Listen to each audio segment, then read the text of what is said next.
दोस्तों नमस्कार। VK knowledge electrical में आप सभी का स्वागत है। कंपटीशन एग्ज़ाम्स के प्रीवियस पेपर लेकर हम एक बार फिर उपस्थित हैं। दोस्तों ये पेपर राजस्थान टेक्निकल हेल्पर का है, यानी JBVNL का बोल सकते हो, JDVNL का भी बोल सकते हो। एक ही बात है, वितरण में जो एग्ज़ाम हुआ था, क्योंकि तीनों कंपनीज़ का पेपर तो एक ही हुआ था, एक साथ हुआ था। 2013 का ये पेपर है साथियों, और अब 2021 में जब वैकेंसी की बात हो रही है तो इस 2013 वाले पेपर का इम्पोर्टेंस अपने आप में बहुत ज़्यादा हो जाता है, क्योंकि यही निकल कर सामने आया कि 2013 का ही पैटर्न रखा जाएगा। तो जब आप मोटा मोटी पेपर को समझेंगे तो आपको उसका पैटर्न भी समझ में आ जाएगा। पैटर्न का मतलब होता है आपको तरीका समझ में आएगा कि पेपर किस तरह से आता है। तो चलिए इस पेपर को हम 2 पार्ट में सॉल्व कर लेंगे। 50 क्वेश्चन इस पार्ट में रहेंगे और 50 क्वेश्चन नेक्स्ट पार्ट में आपको देखने को मिलेंगे। इसलिए आप चैनल को सब्सक्राइब करके नोटिफिकेशन बेल आइकन प्रेस करके तैयार रहें। जैसे इसका पार्ट सेकंड अपलोड होगा तो आपके पास उसका भी नोटिफिकेशन अपडेट आ जाएगा। इस वीडियो को लाइक करना और अपने दोस्तों को शेयर ज़रूर करना, और अगर चैनल को सब्सक्राइब आपने नहीं किया तो ज़रूर चैनल को सब्सक्राइब करना। आइए दोस्तों शुरू करते हैं। और हमने इसका इंग्लिश वाला पार्ट लिया है दोस्तों, ये हिंदी इंग्लिश दोनों में था। कंप्लीट पेपर आप देखना चाहें तो डिस्क्रिप्शन में टेलीग्राम का लिंक है, टेलीग्राम पर ये पेपर डाल दिया जाएगा। हम इसको इंग्लिश की साइड का लेंगे क्योंकि लैंग्वेज ईजी रहती है और समझ में आ जाता है साफ साफ कि पूछा गया है। हिंदी में कुछ गलतियाँ भी थी, और जब हिंदी इंग्लिश में डिस्प्यूट होता है तो इंग्लिश वाले को ही सही मानते हैं। आगे बढ़ने से पहले आपसे निवेदन करूंगा, डिस्क्रिप्शन में लिंक दिया हुआ है। यदि आपने हमारा एंड्रॉयड ऐप अभी तक डाउनलोड नहीं किया तो डाउनलोड जरूर करें। हर मंडे ऐप में टेस्ट होता है, आप टेस्ट अटेम्प्ट कर पाएंगे। सवाल नंबर हमारा 51 से शुरू होगा। Phase relationship between applied voltage and current flowing through the inductive circuit. एक इंडक्टिव परिपथ में जो करंट होती है वो वोल्टेज से हमेशा लैगिंग होती है, ध्यान रखें। अब अगर शुद्ध सर्किट हो तो 90 डिग्री लैगिंग होती है, अदरवाइज सीधे सीधे लैगिंग होती है। लेकिन माय डियर याद रखें, आजकल सवाल पेपर में इस तरह से भी देने लग गए कि वोल्टेज जो है ना वो करंट से लीडिंग होता है। बात तो एक ही है ना, करंट लैग करता है, वोल्टेज लीड करता है, राइट। तो हमें इसका क्या आंसर करना है कि करंट लैग दी वोल्टेज। अभी तो इसका सी उत्तर हो जाएगा।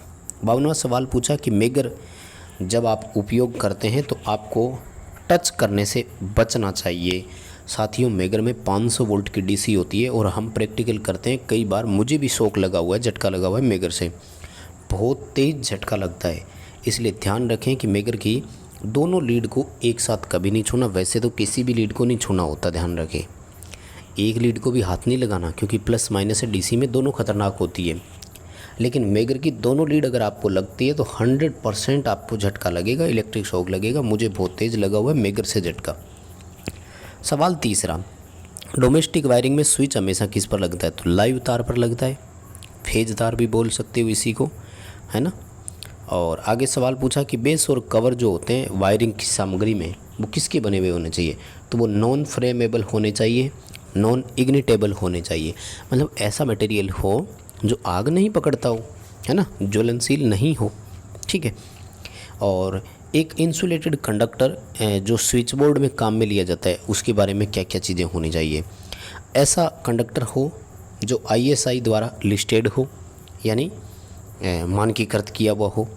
और फ्लेम रिटार्डेड, यानी आग को वो एक तरह से बुझा दे, या मतलब आग को चालक तक ना पहुंचने दे, ऐसा भी हो।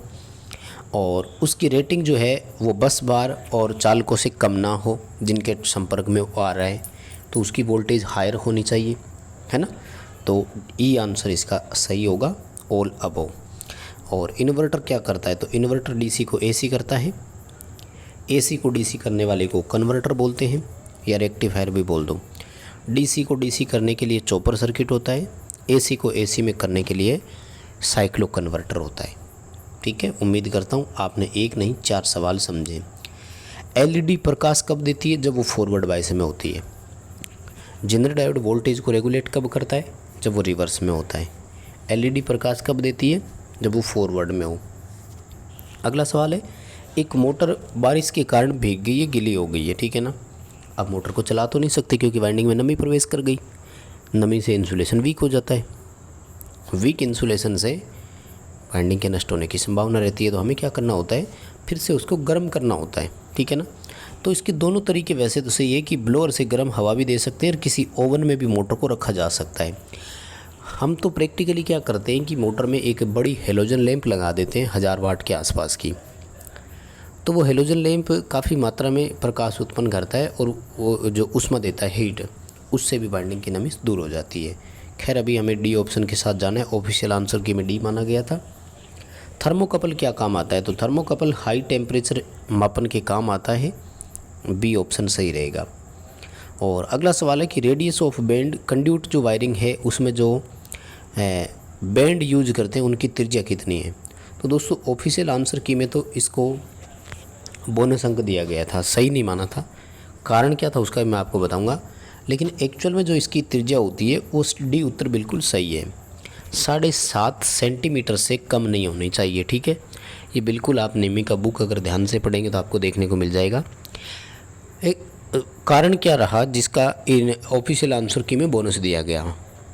प्रॉब्लम ये थी कि 7.5 सेंटीमीटर जो है वो मेटल कंड्यूट का है। अगर पीवीसी का कंड्यूट है तो उसका रेडियस अलग होगा, जिसका कहीं कोई व्याख्या नहीं किया गया था। और सवाल में इन्होंने ये नहीं दिया कि कंड्यूट कौन सा है, मेटल कंड्यूट है कि पीवीसी कंड्यूट है। सो इस क्वेश्चन में कन्फ्यूजन मान लिया गया। वैसे उत्तर डी है, 7.5 सेंटीमीटर से कम त्रिज्या उसकी नहीं होनी चाहिए, इस तरह का मोड उपयोग में लेंगे। अगला सवाल है 1 इंच जो है वो कितने एमएम के बराबर है। 25.4 एमएम के बराबर है और 2.54 सेंटीमीटर के बराबर है। दोनों में से जो भी आ जाए इस बार आपको तैयार रहना है। अगला है कौन सा मीटर ऐसा है जो एसीडीसी दोनों पर काम में नहीं आ सकता। देखो मूविंग आयरन एसीडीसी दोनों पर आता है, डायनमोमीटर एसीडीसी पर आता है, थर्मोकपल एसीडीसी पर आता है, लेकिन इंडक्शन टाइप जो है ना ये ओनली एसी पर आता है, डीसी पर नहीं। लेकिन आंसर की में गलत उत्तर है दोस्तों, आंसर की में इसका ई उत्तर दिया हुआ है। एक्चुअल में तो डी आएगा ना, इंडक्शन टाइप मीटर, क्योंकि ये केवल एसी पर ही लगता है, डीसी पर नहीं लग सकता। अगला सवाल, ट्रांसमिशन लाइन के इंसुलेटर किसके होते हैं। चीनी मिट्टी के होते हैं। चीनी मिट्टी को इंग्लिश में पोर्सिलेन बोलते हैं। वैसे कम्प्लीटली कोई आपसे अगर पूछे तो ध्यान रखना ग्लेज्ड पोर्सिलेन बोलते हैं। ग्लेज्ड का मतलब होता है चमकदार बनाना। इसका कारण होता है नमी ऑब्जर्व ना करे, वो नमी को अवशोषित ना करे, क्योंकि नमी से इंसुलेशन के पंचर होने की संभावना रहती है। Moving iron ampere meter 10 ampere धारा देता है। तो मूविंग आयरन मीटर जो मान मापन करता है वो हमेशा कौन सा होता है, आरएमएस मान होता है। तो इसका पीक करंट पूछा है तो आरएमएस को 1.414 से मल्टीप्लाई कर दो, उत्तर आ जाएगा 14.14 एम्पीयर जो है वो इसका मान हो जाएगा।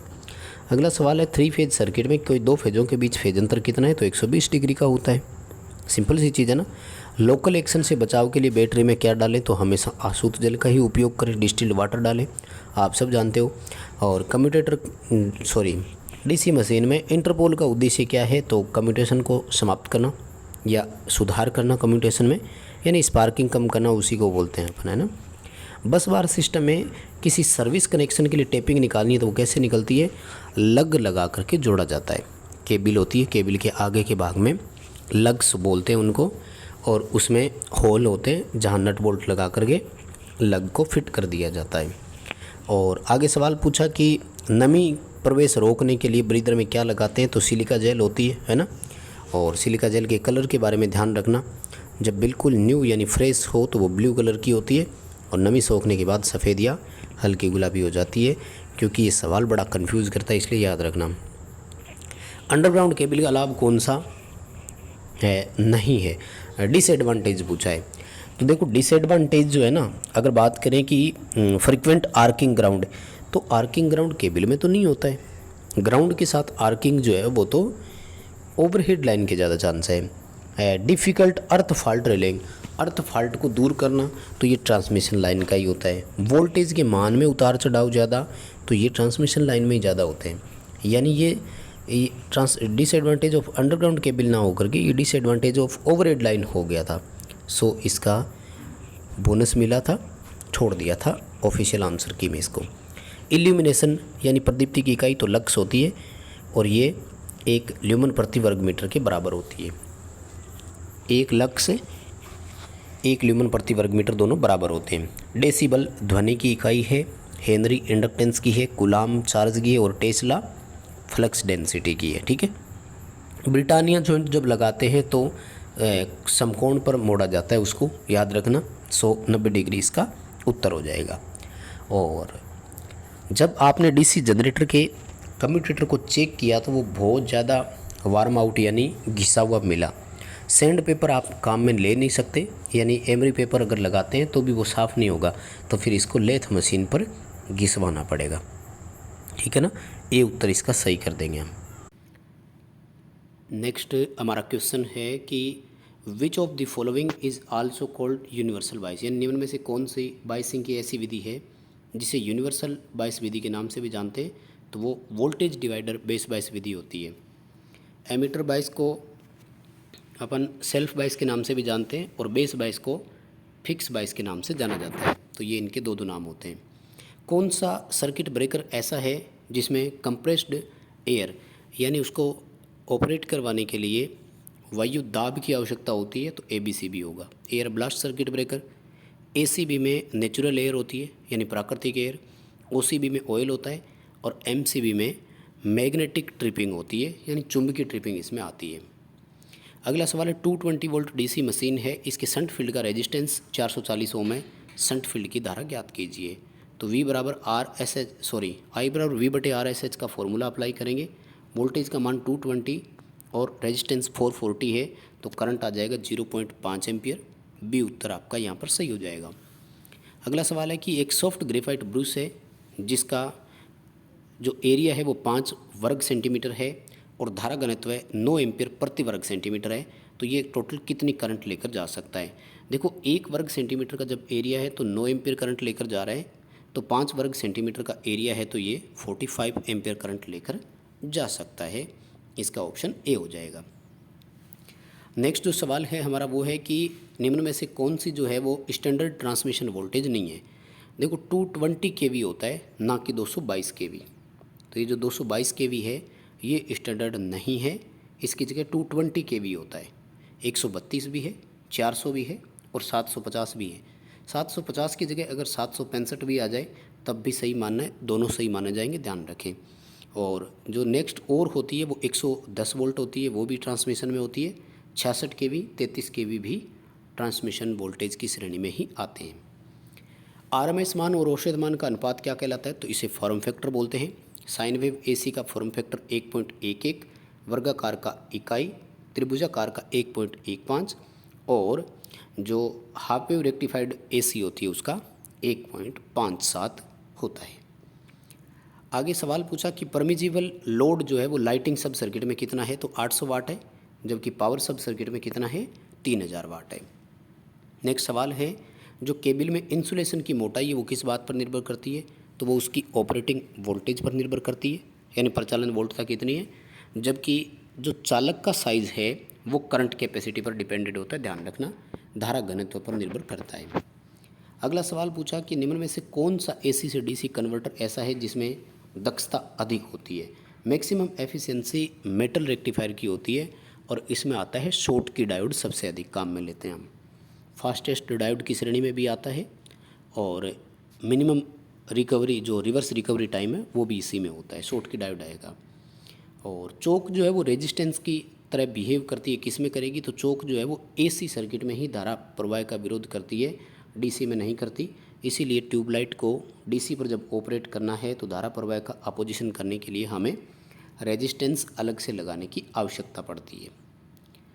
और अगला सवाल है कि बकोल्ज रिले कहाँ काम में लेते हैं, तो हम सब जानते हैं बकोल्ज रिले केवल ट्रांसफार्मर में यूज की जाती है, ठीक है, और कहीं नहीं काम में लेते हैं। अगला सवाल है 440 वोल्ट की एक मोटर है जो नॉर्मल वोल्टेज पर ऑपरेट हो रही थी, लेकिन अचानक से वोल्टेज 340 हो गई यानी 100 वोल्ट कम हो गए, तो मोटर जो है वो गर्म होना शुरू हो जाएगी। ध्यान रखना, लो वोल्टेज पर मोटर गर्म होती है क्योंकि करंट हाई लेती है, क्योंकि उसी लोड पर चल रही होती है, तो मोटर में करंट बढ़ जाता है। जैसे ही करंट बढ़ता है तो I² × R कॉपर लॉस उसमें बढ़ जाता है, कॉपर लॉस की वजह से मोटर जो है वो हीट हो जाती है।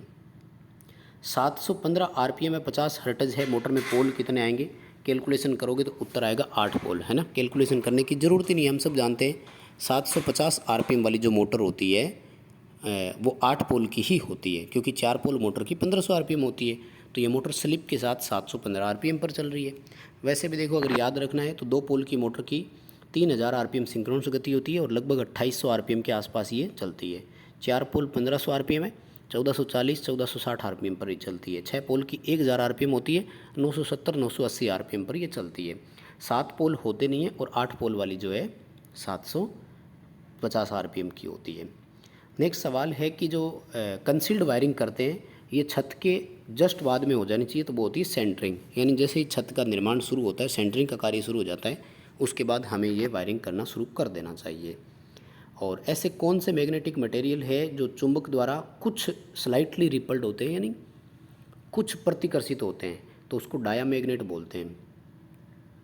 ठीक है, सी उत्तर आएगा, कुछ प्रतिकर्षित होते हैं।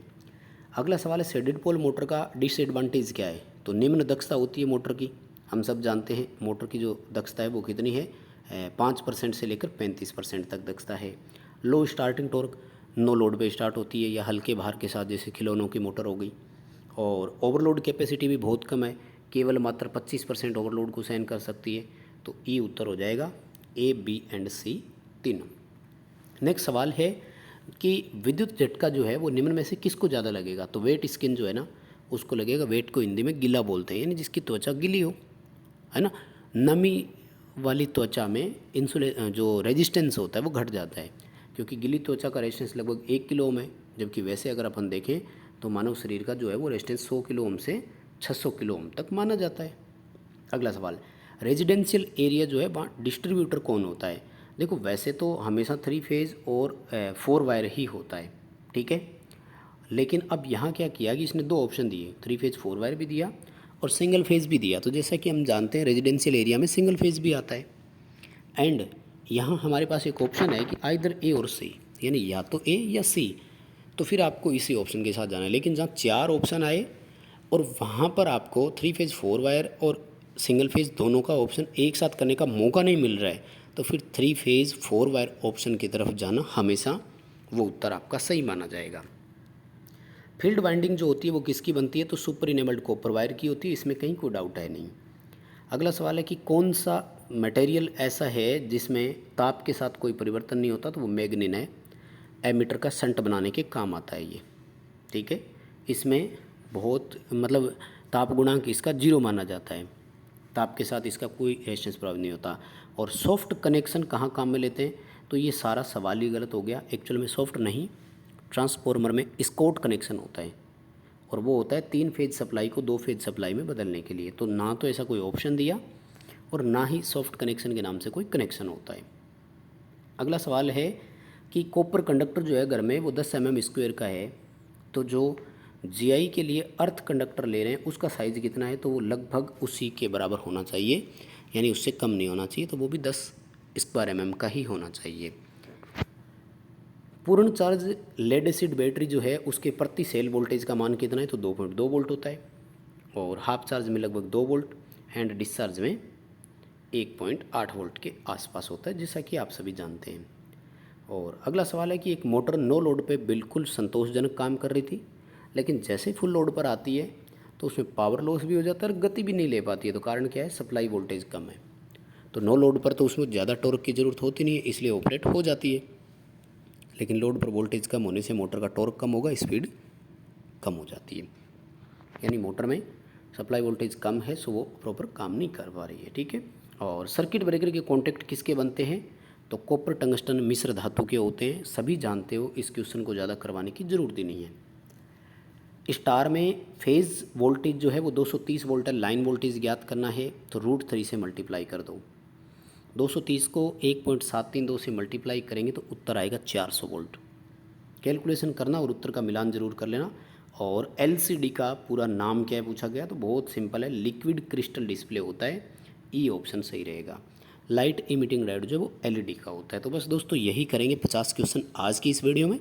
नेक्स्ट वीडियो में आपको 50 क्वेश्चन और मिलेंगे। इस वीडियो को लाइक कर दो, दोस्तों को शेयर कर दो, चैनल पर नए हो सब्सक्राइब कर लो, डिस्क्रिप्शन में लिंक दिया हुआ है, ऐप डाउनलोड करना ना भूलें।